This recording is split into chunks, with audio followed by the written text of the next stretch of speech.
What is going on, everybody? SpykerZ Xenith here. Today I'm going to be doing a quick microphone hardware comparison today. I have the Logitech G35 headset, microphone that's built into that. I'm going to compare that against a Creative Labs, basically it's any generic microphone you can buy at like Walmart on like the shelf for 10, 20 bucks. I also have the blue Snowball and the blue Yeti that I use to record this actually. And that's the one I use mostly for everything.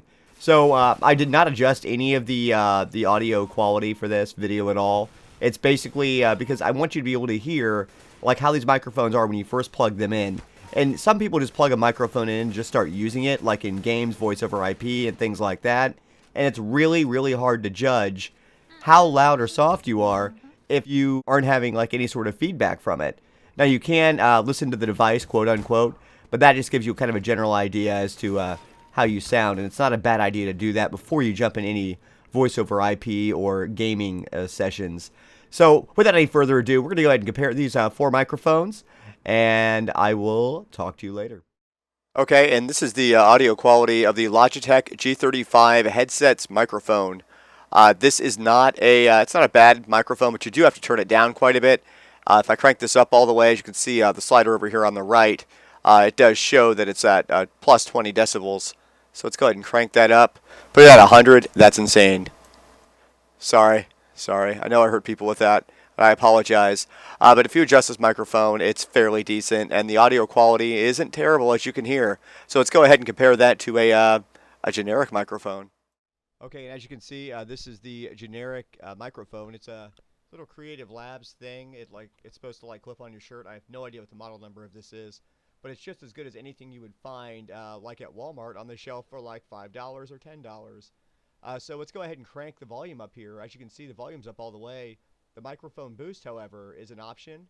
Now with the Realtek high definition audio that most every computer has, you will have a boost option. So let's crank this up and listen to the quality of it. That's 10. That's 20. That is 30, and that is the max. So you almost have to have this on the max, and I'm only holding this a few inches away from my face. If I get it farther away, it might be okay. This is actually maybe 3 feet in front of me. It's not very loud, and that's at the max that it can go. Alright, and as you can see here, this is for the blue Snowball microphone. This is actually a relatively inexpensive microphone, but it's pretty decent sound quality wise. As you can see, I have it cranked up all the way right here in Audacity, as well as cranked up all the way in the microphone properties. This microphone is by default, there's a 3-setting switch on the back of it. It's a cardioid microphone by default, which I'm taking it right from the manual. It's speech, vocals, or podcasting. Let's go ahead and go to the second position on here. And this position is a 10 decibel pad. As you can see, the volume has gone down dramatically, the capture volume has. But that wouldn't be bad if if it's right in front of your face and you're talking directly into it, maybe a couple inches away. This is where you'd want it. Or if you're using recording loud sounds, or if you're like maybe a live band, anything like that, this is the setting you'd probably use. There's a third position. Let's go ahead and switch to that. And on this position, it is an omnidirectional. Basically what that means is for like conferences, interviews, environmental recordings. Put this in the middle of a table and you can record everyone talking. Now I'm going to move around to the back of it. This is me moving to the back of it. This is the back of the microphone, and it's still pretty good. Moving around to the front, it's almost identical. From the sides, from the right side of the microphone, and from the left side of the microphone. There's definitely an audio clarity that you will get from this microphone in that omnidirectional setting. Overall, as you can see over here on the microphone properties, let's put this back to position 1, 2, and 1. As you can see in the properties, I do have this set to the highest volume setting. You might want to decrease this. Like if I put this down to like even 85, that would probably be more ideal for recording. It's not as loud. It's much more bearable. But this microphone, it's for the money. It's a pretty damn good microphone. So let's go ahead and move on to the next one. Okay, and this is the final microphone. This is the Yeti stereo microphone. This is the one that I use. It is on a boom arm, and it's just probably about a foot in front of my face. This is what I use for everything. There are 4 different modes of this microphone, and I do have to mention that the gain is actually on the lowest setting on here. It's just something that if you turn it up at all, and I have it at this sensitivity level here, this volume level, it's going to be stupid loud. So anyway, there are 4 different modes of this microphone. I'm not going to adjust the gain at all. We have the stereo mode, we have cardioid, omnidirectional, and bidirectional. Right now it's in the stereo mode.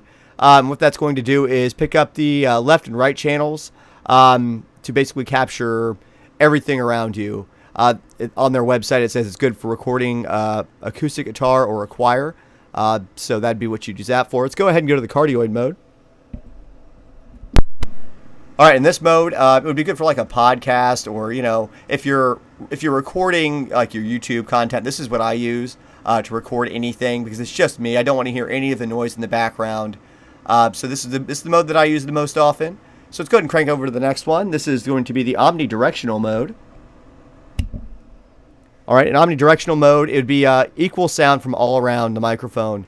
So the left, right, in front of the microphone, behind it. This would record for pretty much everywhere. So if you needed to record like a group of people, you would put this this in the middle of the table, and this is what you would use to record everyone in this mode. So let's go to the bidirectional mode here. Alright, and the bidirectional mode, that's where we're at now. You can probably hear me switch it every time there. Bidirectional mode is going to be like if you're talking to somebody right in front of you. It's going to cancel out the left and right as best as it can.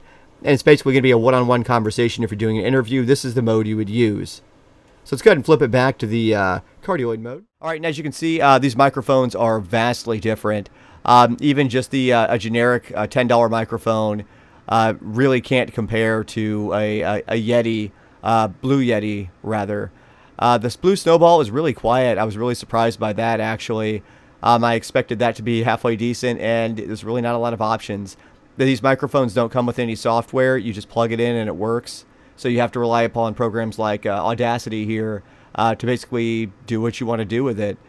But it does work pretty well. You do have to adjust the Blue Yeti a bit to get it to where you'd want it to be, especially if you use the 3.5mm headphone jack on it to hear your own voice. You would really need to adjust the gain on the back so you can actually hear yourself. Even with the volume cranked up all the way, you can't hear yourself at all. So you really have to crank the gain up and then turn the actual gain on the PC itself that you're recording on, or the device you're recording on, down a bit. But it really takes some practice to get this thing right. But you can use it right out of the box if you crank it to the lowest setting. There's usually no problem with that. But if you want to hear your own voice with lossless, you really need to crank that down just a little bit. But the Logitech headset's not bad. It's not amazing, but it's good for gaming, like communication in game. But you do need to remember to adjust that before you get into the game, and then you sound like you're screaming at everybody. It's just not okay. So anyway, guys, if you like this comparison here, drop me a like, a comment, subscribe, and I will see you in the next episode.